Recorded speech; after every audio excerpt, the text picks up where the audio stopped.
মানুষের প্রত্যাশা অনেক, কিন্তু শুরু করতে হচ্ছে যেখান থেকে, সেই জায়গাটা রাতারাতি পরিবর্তন ঘটানোর মতো অবস্থায় নেই।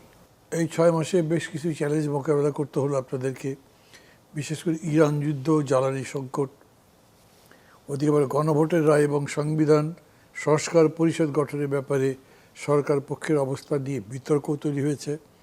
জুলাই সনদ বাস্তবায়ন নিয়েও আছে সংশয়। আপনি সরকারের মন্ত্রিসভায় আছেন, সব মিলে কেমন গেল সরকারের 180 দিন? ধন্যবাদ আপনাকে আমাকে এখানে আমন্ত্রণ জানানোর জন্য। আমি সবাইকে সালাম, শুভেচ্ছা এবং জানাচ্ছি আসসালামু আলাইকুম।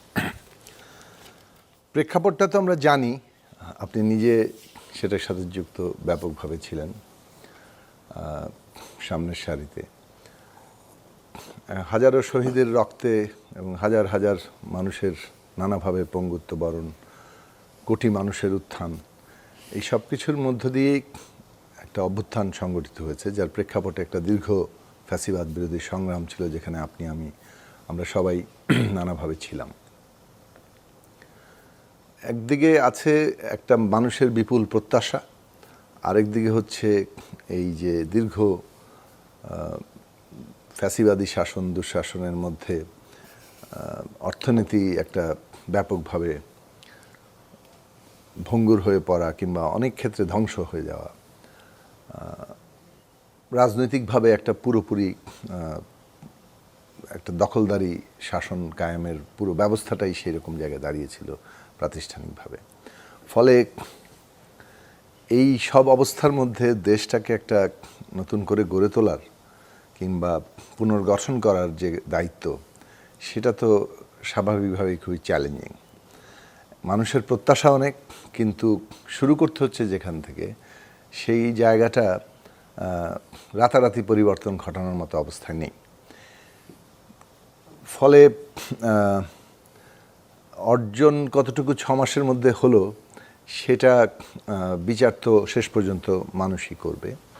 কিন্তু এইটুকু বলা যায় যে বর্তমান সরকার নির্বাচনে তার জয়লাভ করার পরে এই সরকারের যিনি প্রধান, মাননীয় প্রধানমন্ত্রী জনাব তারেক রহমান, তার নেতৃত্বে যে সরকার গঠিত হয়েছে, এই সরকার প্রথম দিন থেকেই সর্বাত্মকভাবে কাজ করার চেষ্টা করছে। এইটা একটা বলা যাবে যে ভেতরে থেকে অন্তত এই কথাটা আমি সততার সাথেই বলছি যে যতটা সম্ভব কাজ করা, সেটা করার চেষ্টা করছে।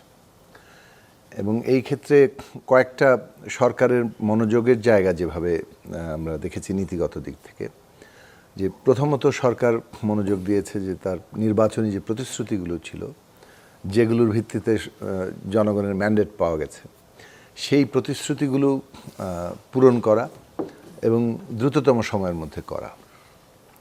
এইটা আমরা বলতে পারি যে মোটামুটি সিগনেচার প্রোগ্রাম কিংবা ফ্ল্যাগশিপ প্রোগ্রাম যেগুলো আছে, সেগুলো সবই শুরু করা হয়েছিল পাইলট বেসিসে, এবং এই অর্থবছরে, নতুন অর্থবছরে এগুলো ব্যাপকভাবে ওই পাইলট প্রোগ্রামের অভিজ্ঞতার জায়গা থেকে সেগুলো কার্যকর করা শুরু হয়ে গেছে। সেগুলোর মধ্যে ফ্যামিলি কার্ড, কৃষক কার্ড কিংবা ইমাম সাহেবদের ভাতা কিংবা কৃষি ঋণ মওকুফ করা, সেটা তো প্রথম দিনই হয়ে গেছিল।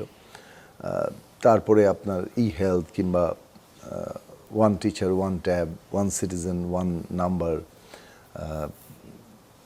বৃক্ষরোপণ কিংবা খাল খনন, পরিবেশ প্রকৃতির জায়গা তৈরি করা, এবং বিশেষভাবে শিক্ষা স্বাস্থ্য ক্ষেত্রে মানুষের যেটা চাহিদা, তার বিদ্যমান অবস্থা থেকে পরিস্থিতি পরিবর্তন ঘটিয়ে একটা দীর্ঘমেয়াদী পরিকল্পনায় যাওয়া, এই কাজগুলোর সূত্রপাত ঘটেছে।